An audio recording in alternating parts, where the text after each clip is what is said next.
Good noon, everyone. We are the Group 1 and we will tackle about the Unit 8, which is aquatic activities. So water or aqua has its natural unique attraction for all people of all ages, most specifically to children because they are literally or very attracted to water. Um e.g. swimming pools or lakes or puddles and whatsoever.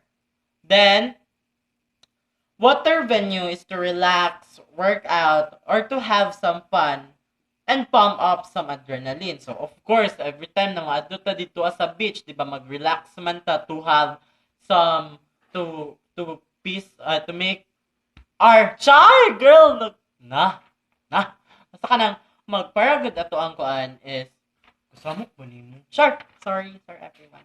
So, mana siya, kanang ma-relax ta, then, workout, diba, mag-swing, kay sington man ta, di lang ni mo ma-feel, girl, kay kanang, basa man ka.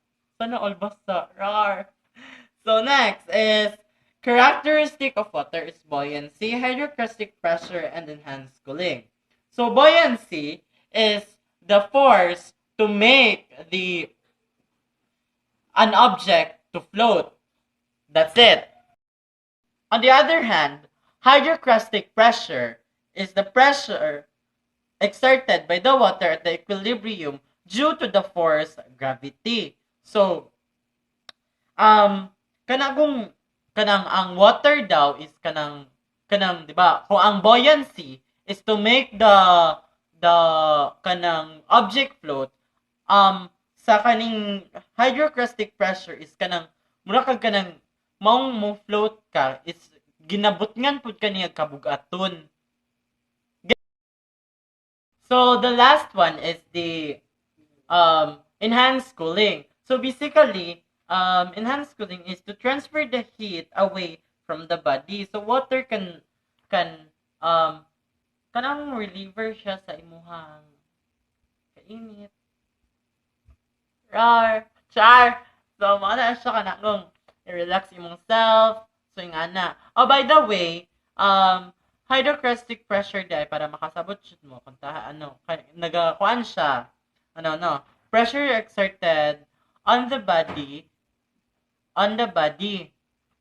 niya, and this pressure is combined with buoyancy. Di ba katong na pressure sa imong body kanang ginabutang sa water. Napoy kadong, di ba, ang buoyancy is to make the object float. So, kung tayo kani ang object, kani ang buoyancy, kanisad ang hydrocrustic pressure. So, naga-maintain ka.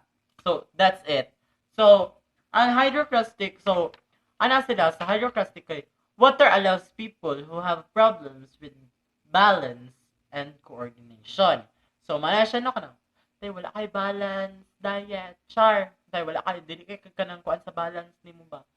So, makatabang ang water to help your coordination and balance to your body.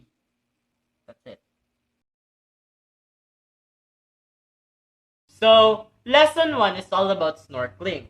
So, in the Philippines, there are 7,000 islands that is abounding with natural form of water, which can host numerous of water activities. So, of course, na dyan ay snorkeling, na ay kanang fishing, na kayaking, boat, kanang speedboat, banana boat, so whatever, gibot boat, char lang. So, muna siya, which can attract not only locals, but also foreigners. Roar! So, muna siya, and snorkeling also is a way to attract foreigners. Kabalo ka, through snorkeling, we can see the beauty inside the deep water, deep ocean. Kung ka dito, wow, naay ka ng, nalagi si Kuan dito, Ursula, nalagi si Little Mermaid dito, nag-swimming. Hala, nasa Elsa, Elsa ka, girl. So, nga na siyang snorkeling. So, at the end of this lesson, we should trace and explain snorkeling, of course. Describe the basic equipment of snorkeling and explain the benefits of the snorkeling. So, thank you. Next to you, bro. Char, bro ka girl. Snorkeling. Snorkeling is a practice of swimming on or through a body of water while equipped with a diving mask and a shaped breathing tube called a snorkel and typically swim fins. In colder waters, wetsuits can also be worn. Snorkeling is blessing to life beneath the water by swimming with the help of a snorkel and mask.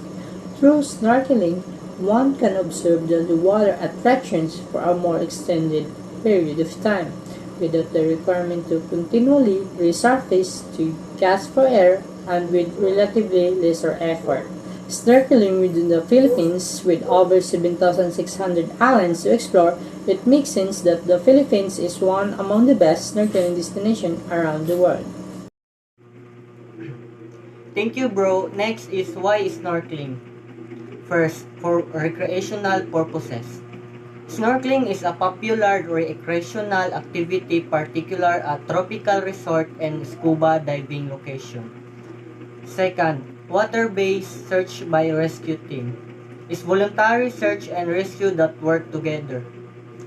Third, water sports such as underwater rugby, hockey, spearing fishing.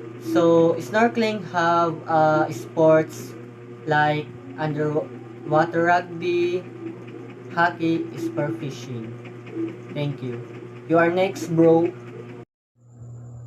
Thank you. So next is benefits of snorkeling. There are 5 benefits of snorkeling. Number 1, it helps the overall fitness of a person. Number 2, doing the flutter kick and diving toners, it helps to trim the body of a person. Number 3, it works out the quadriceps, hamstring calves, ankles, hip flexors, core muscles, and shoulders. While swimming, it builds the greater lung capacity as one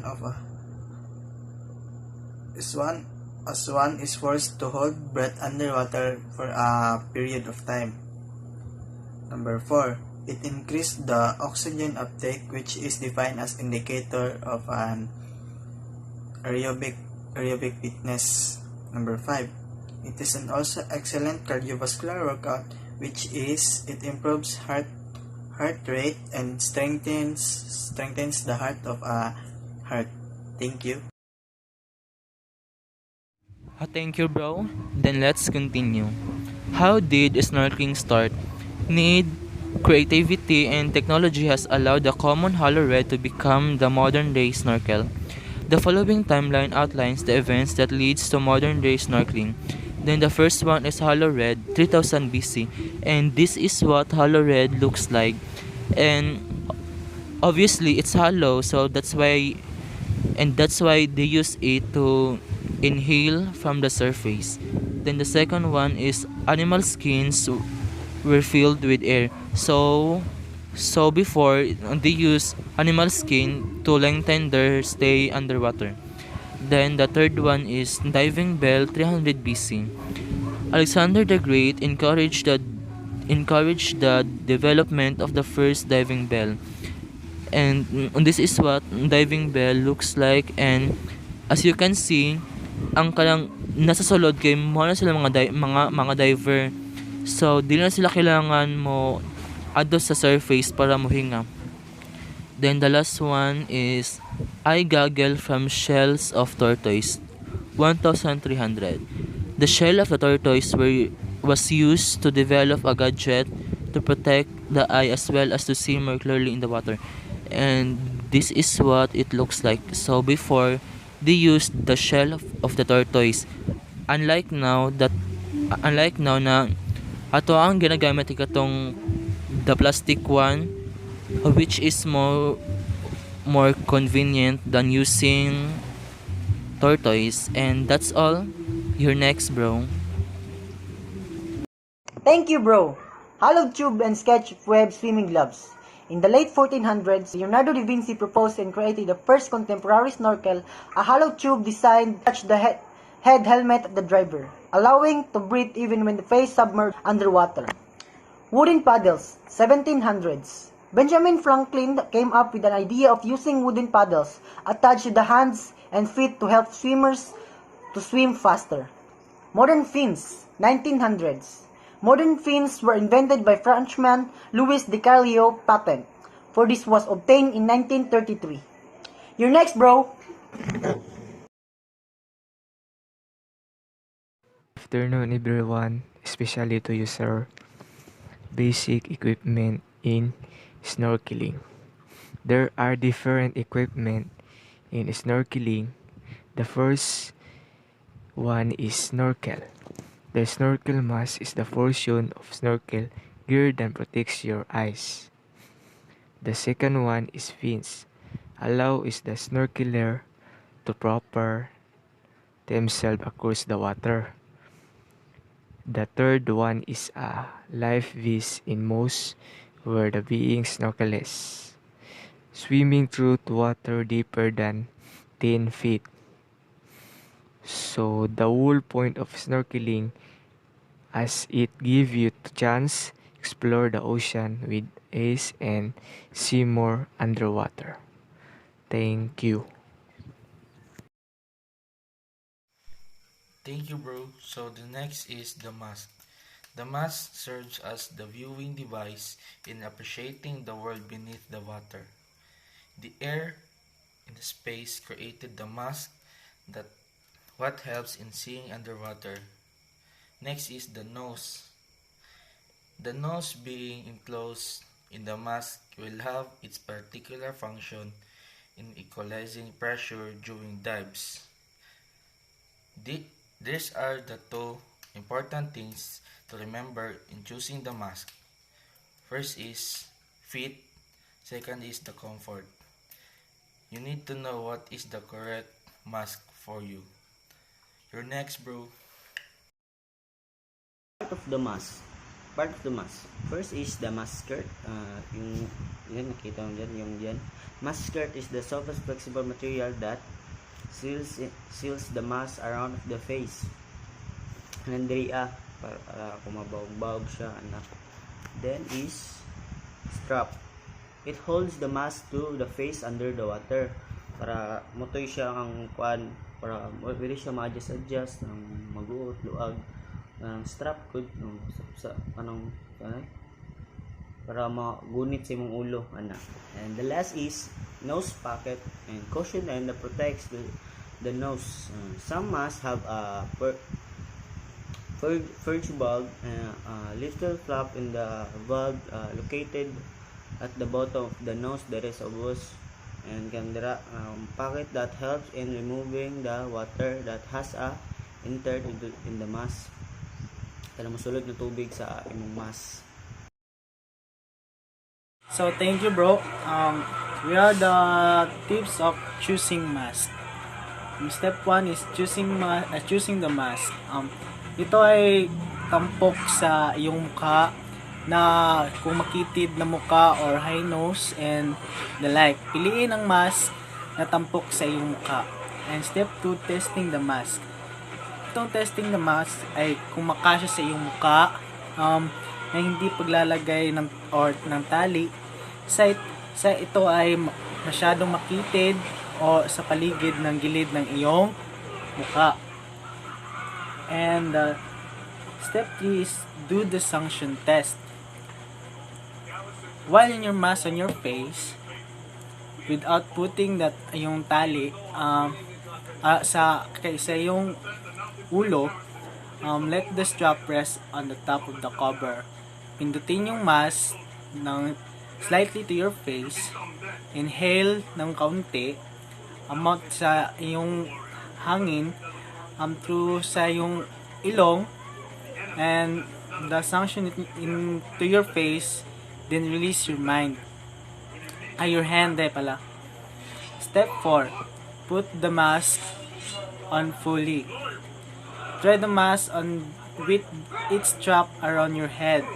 The strap should be high on the back of the head, not resting on your ears might be discomfort or in pain. Having the strap closed too tight will both cause leak if the mask left the red line around to your face. When you remove the mask, then the seal it too fast and hood is not for you. Um, this is step 5. Snork mask fitting. With the mask on the strap just right on the snork in your mouth and sees what happened to the seal. Some do not for this fitting, but it can change the shape of your face and break the seal. The some if does try another mask. So thank you, bro. You're next. Snorkel is an equipment that enables one to breathe at the surface while the face submerged in the water. The snorkel is composed of a tube, also called the barrel and the mouthpiece. The tube end sticks out of the water while the mouthpiece goes in the mouth. The snorkel also has a clip so it can be attached to the mask. So ang snorkel, ang snorkel kani ang mouthpiece dire na to ibutang atong baba para makahinga. Tas kini ang dry valve or splash guard mo na para sa babaw sa tubig dito di na makakuha tag hangin sa yaha. Tas kini ang flex tube. Kantay kanang para magdaladala ra dili gahi ang magkuha natong baba, dili gahi kanang madaladala ra ang snorkel. Tay magpaspas kag langoy mukan ra siya ana bitaw. Tas mask scrap clip na nakakonekta siya sa mask. Katar ko. Salamat. So thank you, bro.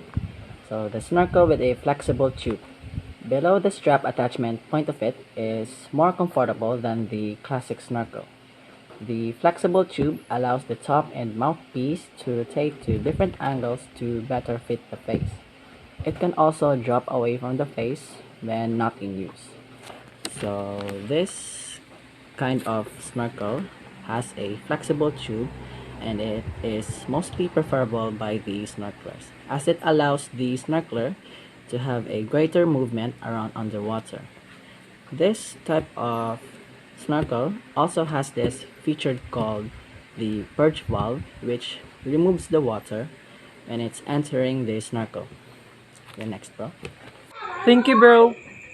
Next is splash guard. Splash guard is an optional feature that helps prevent water from entering the snorkel while you are swimming in the surface. Ang splash guard daw ay nakakatulong ito para maiwasan ang tubig mula sa pagpasok sa snorkel habang ikaw ay lumalangoy. Dry valve. It has a special mechanism called volt valve in the tube of the line of the snorkel. Ang fault valve daw ang nangangahulugan hindi mo kailangan i-clear ang snorkel tube dahil ang tubig ay hindi makakapasok sa loob nito. Sumakatuwid ito ay tuyo. You're next, bro! So snorkeling fins, mao ni siya ang kanang dapat kanang mo pushes back go diretso sa kanang imuhang tiil. So for example is kanang 'di ba kanang pagmulangoy ka diretso pag naka snorkeling fins, pag nakatiil manggod ka lisod siya. So this is pushes back anything moving through it. So kanang para dili gud ka maglisod. So na full foot fins, na adjustable fins, napoy paddle bladed fins.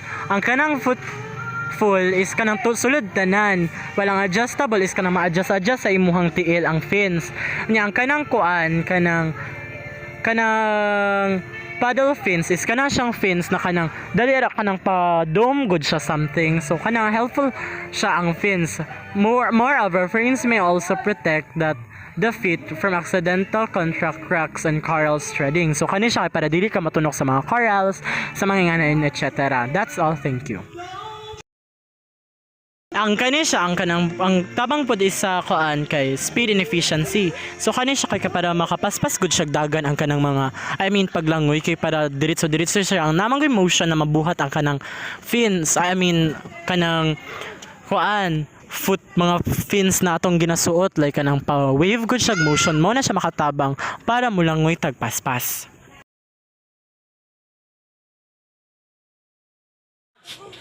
Thank you, bro. The full foot fins cover the heel and are put on like slip-on shoes. They are easier to use, more flexible, and more efficient while swimming on the surface.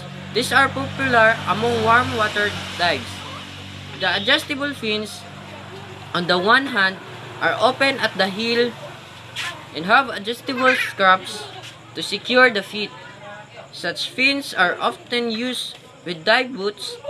They are good choices when living in cold water, as the boots will help the feet from getting cold. The adjustable fin generally has more rigid blade than the full foot fin, and it can provide a more forward thrust but requires more effort to use. Snorkeling vest. A snorkeling vest is a small inflatable piece of garment that you can use to help you maintain your buoyancy while floating. Typically, they contain no foam and will be inflated by the snorkeler. You can achieve different levels of buoyancy depending on how much air you put into the flotation devices. So thank you, bro. Next is skin protection. So skin protection, be sure that if you're gonna use sunscreen, it should be biodegradable. Also, long sleeves rash guard can help a lot for you. Alangan kuan ka no, maligo ka makasando, ay mag-snorkeling ka nakasando. Lain sad. So, mas better yung siya kay para but iwas sunburn good, ana. Next is shirt may also provide jellyfish sting protection. So kanang pag i-double nimo siya ba? Kaya para dili jud siya makuan ka ng jellyfish na jud namatay ana jay, so dapat be careful jud mga jellyfish jay. Cute ra nang agi day pero mamatay ta ana jay. So pero there are also part of marine life that help the ecosystem. Nice. Sure. Next is ganito yung next. Oh, next is the mask. Yes. I mean head cup. Head cup there, sorry. Head cup is to keep your hair out of the snorkel dong. Musulod na dito aday niya, masuyop ni mong buhok, kung taas kag buhok, kung babae ka, so matay ka day. Ano na siya sa kanang mga kanang manang help sa scalp, and also ang capsat kay mag-help pud siya sa scalp from burning. Yes, from burning. Next is the mask defogger. Mask defogger? Oh, yes, mask defogger. So, prevent from fogging the mask. So, kana siya para dili siya magpag-fog. Di ba, sometimes good ka nang maghamog-hamog good imong mask. Imo na pud mga nibasog tubig niya, ana na pud. Nibaso na pud yung tubig. So, dapat naka-mask defogger kay para dili na siya ngana. So, dapat pud imong mask defogger is non-toxic, biodegradable, and alcohol-free for also to help the marine life na dili nimo maapektuhan ang mga kuan kanang mga isda na naa dito. Okay, chemical magud na siya, so dapat ingato siya. So ang next guys is an example of snorkeling. So watch and thank you for listening.